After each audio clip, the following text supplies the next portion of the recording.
رقت عيناي شوقا ولطيبة ذرفت عشقا فأتيت إلى حبيبي فاهدأ يا قلب ورفقا. Assalamualaikum warahmatullahi wabarakatuh. Saya Muhammad Idaha Alfian bin Mahathir dari Diploma Pendidikan Islam Semester 3 ingin membahaskan berkaitan kahwin tanpa kebenaran, bahagia atau sengsara. Jadi, saya akan menerangkan apa itu perkahwinan. Perkahwinan pada bahasa ialah satu penyatuan ataupun berkumpul. Pada istilah syarak pula, perkahwinan merupakan akad yang menghalalkan perhubungan di antara lelaki dan juga perempuan, dan setiap pihak mempunyai hak-hak serta tanggungjawab yang tersendiri. Di dalam hadis juga telah menyatakan berkaitan pensyariatan perkahwinan, iaitu dari Abdullah ibnu Mas'ud, Rasulullah sallallahu alaihi wasallam berkata kepada kami, "Wahai sekalian pemuda, siapa di antara kamu yang mampu untuk berkahwin, maka hendaklah dia berkahwin. Kerana sesungguhnya perkahwinan itu lebih menundukkan pandangan serta menjaga kehormatan." Jadi, apa yang kita dapat fahami daripada hadis tersebut ialah yang pertama, perkahwinan ini dapat menjaga kehormatan lelaki dan juga perempuan. Yang kedua, ianya dapat menjauhkan kita daripada melakukan maksiat seperti berzina ataupun berkapal dan sebagainya. Dan yang ketiga, perkahwinan ini dapat mendatangkan kebaikan kepada keturunan kita pada masa akan datang. Di dalam Islam juga, perkahwinan ini merupakan satu ibadah dan merupakan suatu tuntutan agama kerana ianya merupakan fitrah semula jadi sebagai manusia yang hidup secara berpasang-pasangan.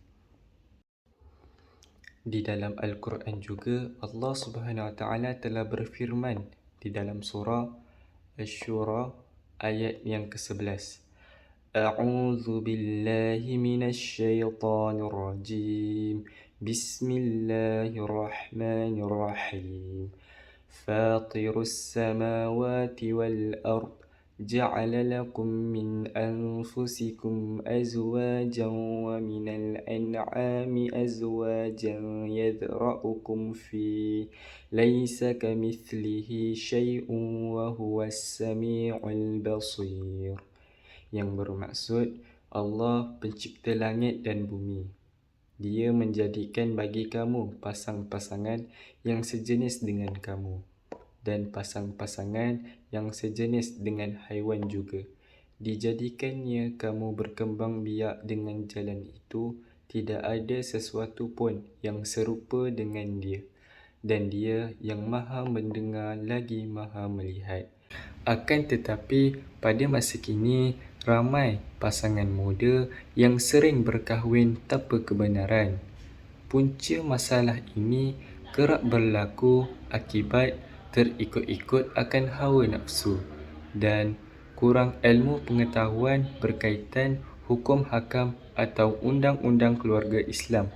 Perkara ini jika tidak dibendung dan dikawal, ianya boleh memberikan kesan yang amat buruk kepada institusi kekeluargaan. Antara kesan yang pertama ialah ianya boleh menyebabkan perbalahan ataupun penceraian di dalam rumah tangga. Dan yang paling teruk, yang kedua, iaitu boleh menyebabkan berlakunya poligami. Seperti mana di dalam surah An-Nisa ayat 3, Allah Subhanahu Wa Taala telah berfirman, A'udzu billahi minasy syaithanir rajim. Bismillahirrahmanirrahim. وإن خفتم ألا تقسطوا في اليتامى فانكحوا ما طاب لكم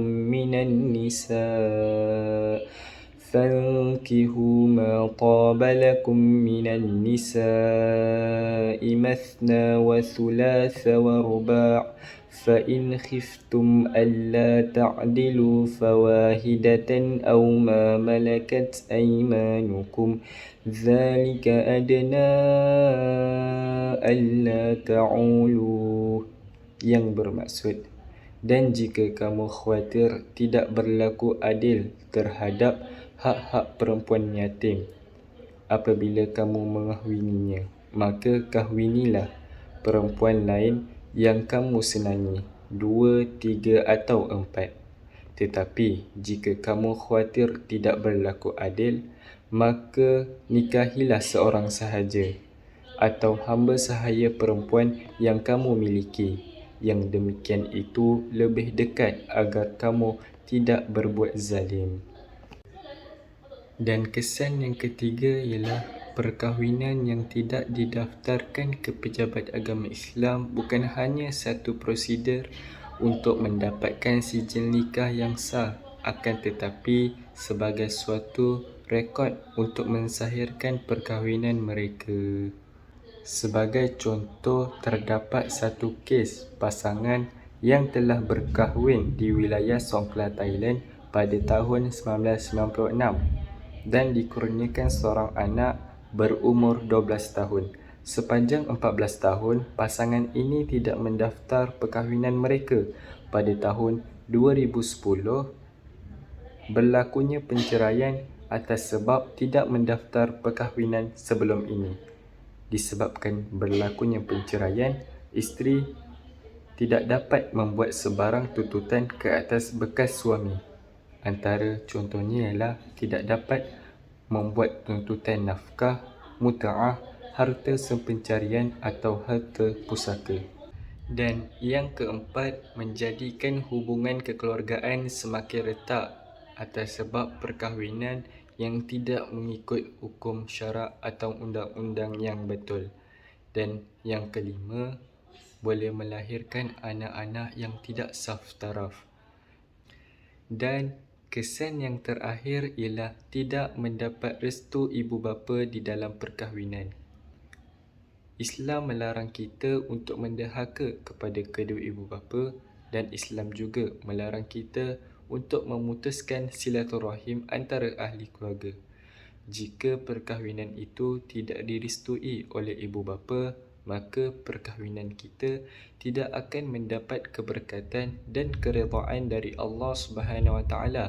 Ini bersesuaian dengan sabda Nabi Muhammad sallallahu alaihi wasallam, iaitu keberkatan Allah Subhanahu Wa Taala terletak kepada keberkatan kedua ibu bapa, manakala kemurkaan Allah Subhanahu Wa Taala terletak kepada kemurkaan kedua ibu bapa. Riwayat At-Tirmizi. Akhir kalam daripada saya, jika kita sudah mampu untuk memikul tanggungjawab sebagai seorang suami maupun isteri itu dengan baik, maka kahwinilah dan jagalah martabat seorang wanita itu dengan sebaik-baiknya. أعوذ بالله من الشيطان الرجيم بسم الله الرحمن الرحيم وأنكحوا الأيام منكم والصالحين من عبادكم وإمائكم إن يكونوا فقراء يغنهم الله من فضله والله واسع عليم, yang bermaksud, dan nikahkanlah orang-orang yang masih bujang di antara kamu dan juga orang-orang yang layak menikah daripada hamba-hamba sahayamu yang lelaki dan perempuan. Jika mereka miskin, Allah akan memberi kemampuan kepada mereka dengan kurnianya, dan Allah maha luas pemberiannya, lagi maha mengetahui. Itu sahaja. Assalamualaikum.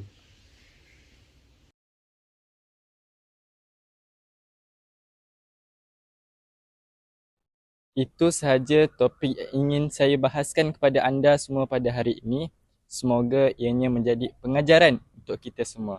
Semoga kita berjumpa di lain hari. Assalamualaikum warahmatullahi wabarakatuh. كلام نفس الكلام حتى نفس الاهتمام عشرة مش ممكن تهون يوم من الأيام